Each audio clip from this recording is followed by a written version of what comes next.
बदलते मौसम के साथ इनको भी लग रहा है कि बदलना चाहिए, क्योंकि थोड़ा बहुत तो इनके नहीं, वो बदलते मौसम के साथ बदले या न बदले, मुझे लगता है उन्होंने बिहार के लोगों का सही मुद्दा उठा लिया। जब आरजेडी एसआईआर में अटकी हुई थी, जब आरजेडी एसआईआर में अटकी रह गई, तब उन्होंने सही मुद्दा उठा लिया। वो ज्यादा नंबर स्कोर कर लेंगे मुझे लग रहा है चुनाव में। लेकिन पहले मैं किशोर कुणाल साहब के पास चलूं। भाई आप तो वोट ही सारा जंगल राज के नाम पर उसका डर दिखाकर मांग रहे हैं, और पिछले 6 महीने को उठाकर देखा जाए तो ऐसा लगता है लौट आया जंगल राज, थोड़े अलग रूप में लौट आया है। अब तो आपके अपने भी यही कहते हैं। विशाल जी, सबसे पहले नमस्कार आपको, पैनल में बैठे हुए सभी विद्वान साथियों को नमस्कार। मैं सबको सुन रहा था, सबका अपना मत है। मैं और मेरी पार्टी इतनी आप लोग मानते हैं कि चिराग पासवान जी जो भी बयान दे रहे हैं उनका हकीकत से कोई लेना देना नहीं है। उनका होमवर्क बेहद कमजोर है, और एक खास मुद्दे को हाईलाइट करके वो अपनी जिम्मेदारी से भाग नहीं सकते हैं। जहां तक वो बिहार में अपराध की बात कर रहे हैं, तो एकल घटना से किसी भी राज्य का परसेप्शन बनाया और बिगाड़ा नहीं जा सकता है।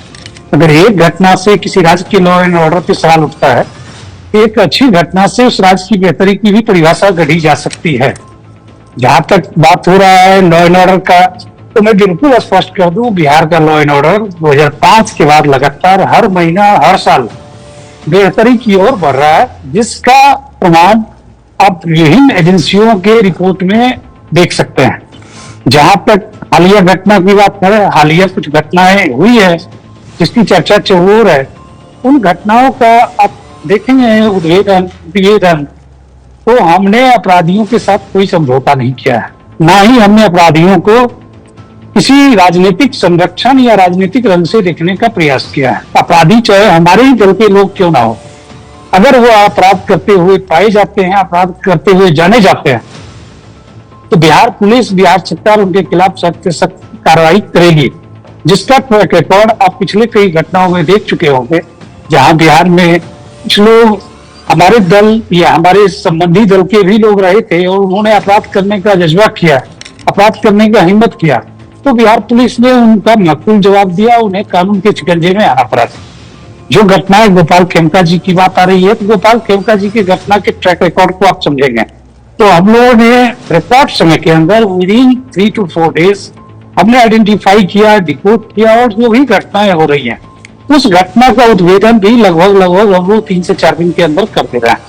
इतना ही नहीं, हमारे पास डिटेक्शन का भी फॉर्मूला है। एसएपी की बात करें या हमारे एटीएस की बात करें, लगातार हमारे जवान फील्ड में है, अपराधियों को आइडेंटिफाई किया जा रहा है, उनको पकड़ा जा रहा है। और देखा होगा आपने, अभी एसएपी का एक रिपोर्ट आया है जिसमें हम लोगों ने तकरीबन ऐसे 16 लोगों को पकड़ा है जो अपराध की योजना बना रहे थे। तो मैं दावे के साथ विशाल जी कहना चाहता हूं कि अगर आप टाइम फ्रेम 1 सप्ताह का रखें, 1 महीना का रखें, 1 साल का रखें या 10 साल का रखें, हम लोग किसी भी प्रदेश के साथ तुलना करने के लिए तैयार है।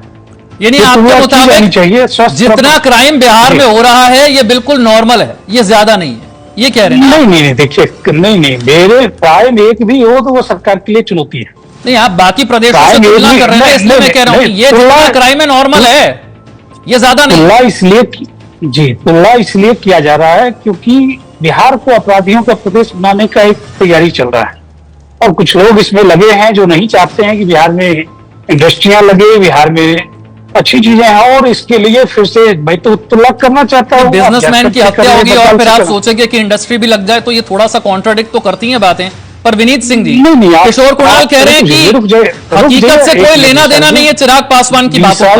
अब आप सहयोगी होकर भी बिहार की स्थिति को समझ नहीं पा रहे हैं, और वो तो कह रहे हैं बाकी किसी भी प्रदेश से तुलना कर लीजिए, ऐसा ही क्राइम है हर जगह। विशाल जी, मुझे थोड़ा और समय दिया जाए, मैं इसको एक्सप्लोर करना चाहता हूं। ठीक है, बात कर लीजिए, पूरी कर लीजिए बात। जी, देखिए, जो भी आप घटनाक्रम की बात कर रहे हैं, हर घटनाक्रम को हम लोगों ने बिना कास्ट, ट्रेड और कम्युनिटी को ध्यान में रखते हुए उस पर रिकॉर्ड समय के अंदर उद्भेदन किया है, आइडेंटिफाई किया है। ज्ञात क्राइम हो या अज्ञात क्राइम हो, कुछ ऐसे क्राइम्स भी हुए हैं जिससे किसी बेटी ने अपने बॉयफ्रेंड से पिताजी की हत्या करवा दी, कोई रिकॉर्ड नहीं था, बावजूद उसके भी सरकार ने 48 आवर्स के अंदर बिहार पुलिस ने घटना का उद्भेदन किया। एक महिला ने अपने पति की हत्या करवा दी, रैंसम देके, फिरौती देके, उसको भी हम लोगों ने आइडेंटिफाई किया। तो हर घटना का उद्भेदन हो रहा है, और उद्भेदन के वक्त हम लोग ये नहीं देखते हैं कि किस पार्टी से जुड़ा हुआ लोग हैं, किस दल के लोग क्राइम में इन्वॉल्व हैं। जो भी क्राइम में इन्वॉल्व हो गए, हमारा तो शुरू से मानना होता है ठीक है कि ना हम किसी को फंसाएंगे ना किसी को बचाएंगे। हर एक अपराधी जो अपराध करेगा उन्हें ठीक है। कानून के हम लोग का सामना करना ही होगा। ठीक जी। ठीक है, मैं लौटूंगा आपके पास। मैं विनीत जी के पास चलूं उससे पहले रुद्र प्रताप जी, जो दलील किशोर कुणाल दे रहे हैं कि हमारी और उनकी सरकार में यह फर्क है कि हमारे संरक्षण में कुछ नहीं होता, और जब अपराध हो जाता है तो फिर हम देर नहीं करते हैं कार्रवाई करने में। लेकिन फिर भी बात तो वहीं रहेगी कि पिछले 6 महीने में जिस तरीके से अपराध बढ़े हैं, किशोर कुणाल जी कह रहे हैं किसी भी और दूसरे प्रदेश से आप तुलना कर लीजिए, कोई असाधारण नहीं बढ़ गया क्राइम। तो फिर चिराग पासवान को क्या सूझी सरकार को याद दिलाने की? नहीं, वो तो देखिए एक राजनीतिक पहलू उसके हो सकते हैं कि चिराग जी किस आधार पे ये बात कह रहे हैं और उसके पीछे क्या उनकी मंशा है।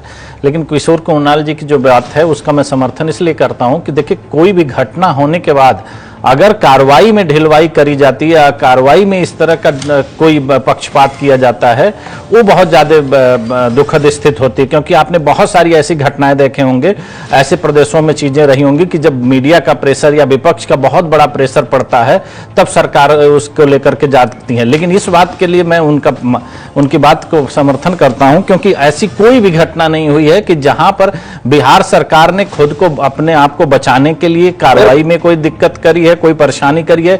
जितनी भी तीव्र गति से हो सकता है सरकार को कार्रवाई करना, उस तरीके से उन्होंने कार्रवाई करी है। हाँ, ये चीज जरूर हो सकती है कि जब ये आंकड़े पहले से आपको पता है कि ऐसे चुनाव से कुछ समय पहले ऐसी घटनाएं होने की संभावना ज्यादा बढ़ जाती हैं, तो आपको थोड़ा सा और मुस्तैदी दिखाने की जरूरत है, क्योंकि अभी चुनाव हुए नहीं है। अगर ऐसे ही पैटर्न चलते आ रहे हैं तो अभी तो चुनाव और पास आ रहा है, तो ऐसी घटनाएं बढ़ने की और संभावना है।